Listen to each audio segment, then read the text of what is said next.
Hello student, आज strength of material में जो यूज़ होता है हमारा हुक्स लॉ, उसके बारे में डील करते हैं। तो हुक्स लॉ क्या है, इसके बारे में कितने टाइप्स के इसके कांस्टेंट हैं वो आज हमने देखने हैं। तो सबसे पहले हुक्स लॉ में देखते हैं डेफिनेशन।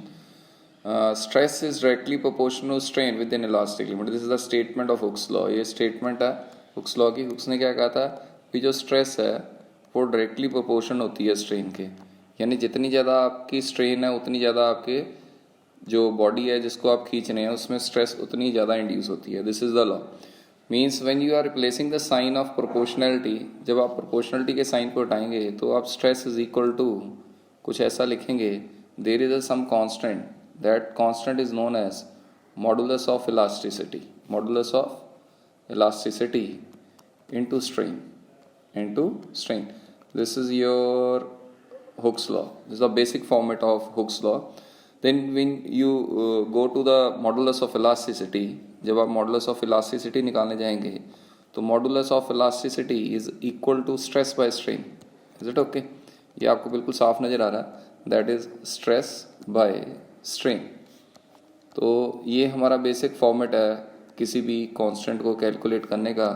तो मॉडुलस ऑफ इलास्टिसिटी भी आगे फर्दर 3 पार्ट्स में डिवाइड होती है। तो वो हम सबसे पहले देखते हैं। The first type of modulus of elasticity is known as Young's modulus of elasticity. तो जो सबसे पहली हमारी इलास्टिसिटी है मॉडुलस ऑफ इलास्टिसिटी के बाद, उसका नाम है Young's modulus of elasticity. MOE कर देते हैं मॉडुलस ऑफ इलास्टिसिटी को। तो ऐसा है बेटा, Young's modulus of elasticity is denoted by Y और E। जब आप फिजिक्स की बात करें तो वो Y में डिनोट होती है, जब इंजीनियरिंग में बात करें तो यंग्स मॉडुलस E से डिनोट की जाती है, capital E। Then this is defined as, हम जस्ट रेशियो में लिखते हैं इसको जल्दी से, दैट इज नॉर्मल स्ट्रेस, जो नॉर्मल स्ट्रेस है अपॉन जो स्ट्रेन है दैट इज लॉन्गिट्यूडनल स्ट्रेन। तो ये मैंने पहले आपको कराई हुई हैं दोनों चीज़ें, लॉन्गिट्यूडनल स्ट्रेन एंड स्ट्रेस। दोबारा से बता देते हैं। जैसे ये सपोज मैंने कोई पीस यहाँ से एक पीस ले लिया, यूँ करके यूँ इसको यहाँ से फिक्स कर दिया है। तो जब आप इसको कोई यहाँ से एक्स्ट्रा फोर्स देंगे यहाँ पर इन दिस डायरेक्शन, सपोज मैंने यूँ करके यूँ फोर्स दे दी है, तो इसकी जो थोड़ी सी जो लेंथ है वो चेंज हो जाएगी। तो जो चेंज इन लेंथ है अपॉन ओरिजिनल लेंथ, सपोज मैंने मान लिया यहाँ तक आ गई, तो ये हमारी चेंज इन लेंथ होगी छोटी सी। तो जो लॉन्गिट्यूडनल स्ट्रेन होती है वो ओरिजिनल लेंथ, मतलब basically change in length upon original length होती है। यानी चेंज इन लेंथ DL है, ओरिजिनल लेंथ यहाँ से लेके यहाँ तक थी वो L थी। तो ये हो गया। नॉर्मल स्ट्रेस क्या होता है? Stress is load upon area, जो हमने लोड डाला है, और ये जो इसका क्रॉस सेक्शन एरिया यानी ये गोल गोल जो इसका एरिया होगा तो वो हम ले लेंगे। तो Young's modulus is equal to normal stress is load upon area, load is P, area is A, strain longitudinal strain change in length upon original length. When you cross this one तो आपका एक formula आएगा DL equal to PL upon AE। तो मैंने इसको ऐसे याद किया है, आप प्ले खेलना का मतलब प्ले होता है PL अपॉन AY, तो आप इसे याद कर लीजिए। जो चेंज इन लेंथ है वो प्ले के बराबर है, PL अपॉन AE। प्ले की जगह PL अपॉन AY की जगह PL अपॉन AE याद करना है। तो where DL is change in length, P is a load, L is original length, A is area of cross section and E is Young's modulus of elasticity. तो मुझे लगता है ये सारे क्लियर है आप सबको। तो जब हम बात करते हैं अभी स्टील इलास्टिक है कि रबर इलास्टिक है तो बच्चा कंफ्यूज होता है। देखिए E जो है DL के इन्वर्सली प्रोपोर्शनल है, E नीचे है DL ऊपर है, यानी मैं इधर लिख सकता हूँ E is inversely proportional to change in length. अगर मैं स्टील और रबर के बारे में देखूँ, स्टील और रबर लिख लेते हैं, तो बताओ आपने दोनों को सेम फोर्सली कौन ज़्यादा खींचा जाएगा? तो सर वो तो मालूम ही है, ऑब्वियस है। अभी सर अगर रबर को खींचेंगे तो वो ज़्यादा खींचा जाएगा, यानी जो रबर की जो चेंज इन लेंथ है वो हमेशा ज़्यादा होती है एज़ कम्पेयर टू स्टील से।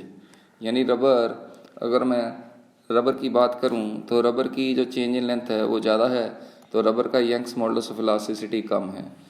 DL of rubber is greater than DL of steel, ठीक है। जिसका DL ज़्यादा है उसका E कम होगा, यानी E of rubber is lesser than E of steel. यानी यंग्स मॉडुलस किसका ज़्यादा है? सर स्टील का, यानी steel is elastic, steel is more elastic. Sir क्या बात कर रहे हो, स्टील थोड़ा नहीं इलास्टिक होता है, रबर इलास्टिक होता है। बेटा वो ना आपकी सोच गलत है, बचपन से आपको उल्टा पढ़ाया गया। Steel is elastic. जो कम चीज़ खींची जाए ना सेम फोर्स पे वो इलास्टिक होती है, वो चीज़ इलास्टिक नहीं होती जिसको जोर लगाया और ज़्यादा खींची जाए, वो तो इलास्टिक हुई ही नहीं। यानी हमने जो बचपन में पढ़ा वो गलत पढ़ा है। स्टील इलास्टिक है कि रबड़ है? सर रबर इलास्टिक नहीं है, स्टील इलास्टिक है। जो चीज़ ज़्यादा फोर्स पे कम खींची जाती है उसको हम इलास्टिक कहते हैं। हाँ, लेकिन हमें अपनी नेक्ड आइज से ऐसे लगता है जब हम रबड़ को खींचते हैं तो वो ज़्यादा खींचा जाता है और वापस आ जाता है, उसकी इलास्टिक लिमिट ज़्यादा होती है, इलास्टिसिटी नहीं ज़्यादा। इलास्टिसिटी तो स्टील की ही ज़्यादा है। आप एक बात बताइए, जो कार स्कूटर में जैसे शॉकर होते हैं, तो ये शॉकर रबर के बने होते हैं क्या? नहीं बने होते ना, ये हमेशा स्टील के बने होते हैं। क्यों? स्टील की इलास्टिसिटी ज़्यादा होती है एज़ कम्पेयर टू रबर। ठीक है, तो चलो सर ये समझ में आ गया। जैसा first modulus of elasticity. Next one is bulk modulus of elasticity. ये नेक्स्ट टर्म है, बल्क मॉडुलस ऑफ इलास्टिसिटी। तो ये स्ट्रेस के फॉर्म में डिफाइन नहीं होता, जनरली ये लिक्विड्स और फ्लूइड के लिए डिफाइन होता है, तो इसको कहते हैं चेंज इन प्रेशर। अच्छा फार्मूला यही है, चाहे आपको टीचर नॉर्मल स्ट्रेस लिखाए, बट अच्छा formula change in pressure upon volumetric strain है। वॉल्यूमेट्रिक स्ट्रेन मतलब change in volume upon original volume. ठीक है, तो चेंज इन प्रेशर को आप डीपी से डोनेट कर सकते हैं, वॉल्यूमेट्रिक स्ट्रेन को change in volume upon original volume. तो जनरली इसके आगे माइनस लगा देते हैं। बल्क मॉडुलस को के और बी से डोनेट किया जाता है, तो हम जनरली के से डोनेट करते हैं। सर ये माइनस क्यों आया? सोच के देखो, जब आप किसी चीज़ का प्रेशर यूँ करके दबाएंगे तो उसका प्रेशर बढ़ जाएगा। प्रेशर बढ़ने के कारण उसका वॉल्यूम क्या हो जाएगा? कम हो जाएगा। यानी अगर एक चीज़ बढ़ेगी तो दूसरी चीज़ क्या होगी? अपने आप कम हो जाएगी। तो इसका आंसर नेगेटिव में आएगा। तो dV/V जो है वो वॉल्यूमेट्रिक स्ट्रेन है और ये चेंज इन प्रेशर है। तो bulk modulus of elasticity generally fluids के लिए एक्सप्लेन होता है, ये सॉलिड्स बॉडी के लिए डिफाइन नहीं होता। आगे बात करें तो एक हमारी और मॉडुलस ऑफ इलास्टिसिटी है। तो वो जो मॉडुलस ऑफ इलास्टिसिटी है, मॉडुलस ऑफ रिजिडिटी कहते हैं इसको। तो मॉडुलस ऑफ रिजिडिटी का दूसरा नाम भी है, that is known as shear modulus, known as shear modulus. तो व्हाट इज शीयर मॉडुलस? तो इसको डिफाइन करने के लिए सबसे पहले हम एक बॉडी डायग्राम बनाते हैं। तो सपोज ये हमने 3D डायग्राम है लेकिन 2D में शो किया है, तो इसको हमने नीचे से फिक्स कर दिया। तो let I suppose we have apply some force from here, upward force यहाँ से कुछ लगाई, this is the shear force. ये शीयर फोर्स है जिसके कारण जो इसकी एजेस थी वो थोड़ी सी बेंड हो गई हैं, वो थोड़ी सी इस साइड बेंड हो गई कुछ ऐसे, और यहाँ से भी कुछ इस साइड बेंड हो गई। तो ये एंगल आई सपोज ये एंगल फाई है और ये एंगल भी फाई है। तो this is basically shear strain. The phi is known as shear strain. Phi is known as shear strain. तो जब हम बात करते हैं ना भाई, ये जो ऊपर से अगर देखें, यहाँ से देखें तो कुछ एरिया यूँ होता है बेटा, यूँ करके यूँ। ठीक है, तो आपने खींच लिया तो ये शिफ्ट हो गया, ये वाली चीज़ अब यहाँ से यहाँ आ जाएगी और ये वाली चीज़ यहाँ से यहाँ आ गई। तो ये सपोज ये छोटी सी लेंथ DL मान ली और ये लेंथ L है। तो अगर ये फाई बहुत छोटा है तो फाई बहुत छोटे को टेंजेंट फाई बोल देते हैं।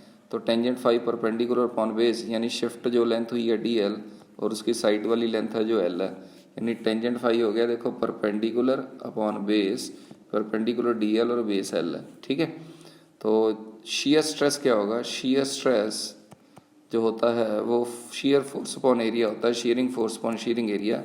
यहाँ पर ये जो पूरे फेस पे ये जो फोर्स लग रही है ये शीयरिंग फोर्स है, और ये जो ऊपर से देखने में एरिया नजर आ रहा है ये शीयरिंग एरिया है। तो मॉडुलस ऑफ रिजिडिटी होती है shear stress upon shear strain, shear stress upon shear strain. तो जब हम इसका फॉर्मूला लिखेंगे तो बड़ा ही सिंपल हो जाएगा। तो शीयर स्ट्रेस का तो वही फोर्स अपॉन एरिया है, दैट इज फोर्स P ले लेते हैं यहाँ पर, लोड P अपॉन एरिया, और शीयर स्ट्रेन DL/L। तो ये हमारा फार्मूला आ गया मॉडुलस ऑफ रिजिडिटी। तो ये आपने तीनों की तीनों types of Young's modulus, bulk modulus and modulus of rigidity करनी है। इसके अलावा एक चीज़ ये है, यहाँ पर एक टर्म आती है कंप्रेसिबिलिटी। कंप्रेसिबिलिटी ये क्वेश्चन आता है स्कूल में। Compressibility is reciprocal of bulk modulus. Bulk modulus को 1 डाल दिया जाए तो जो आ जाता है वो आपका शीयर कंप्रेसिबिलिटी आ जाती है। तो ये भी आपने याद करनी है। Okay, thank you student, bye bye.